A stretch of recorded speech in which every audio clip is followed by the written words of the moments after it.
नरम धूप गांव की गलियों में बिखर रही थी। चिड़ियां चहचहा रही थीं और हवा में ताजगी थी। गांव के उसी माहौल में एक मासूम लड़का जिसका नाम टिमी था, खेलता कूदता नजर आता। टिमी हमेशा छोटी छोटी बातों पर सवाल करता और उसकी भोली बातें सबके चेहरों पर मुस्कान ला देती।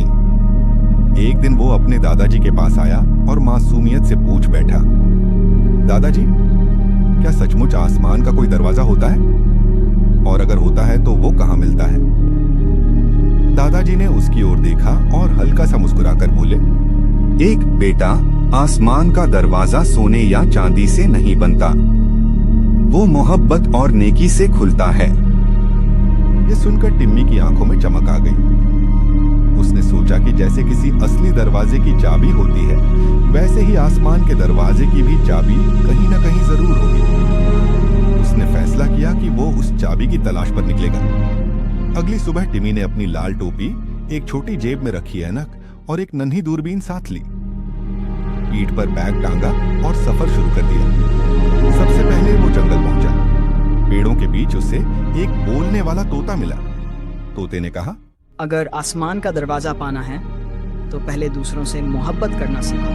टिमी ने तुरंत देखा कि एक गिलहरी झकमी पड़ी है। उसने उसे पानी पिलाया और हल्का सा सहलाया।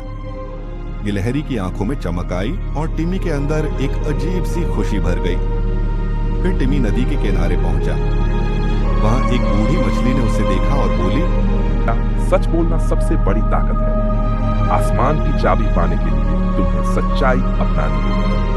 टिमी ने याद किया कि उसने एक बार माँ से झूठ कहा था। उसने मन ही मन ठान लिया कि अब से वो हमेशा सच बोलेगा।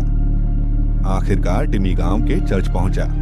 पादरी ने उसकी आंखों में चमक देखी और मुस्कुराकर कहा, तो तुम्हारे अंदर ही है। जब तुम मोहब्बत करते हो, सच बोलते हो और भलाई करते हो, तब ही आसमान का दरवाजा खुलता है। टिमी ने समझ लिया कि असली चाबी कोई धातु की नहीं, बल्कि अच्छे काम और साफ नियति है।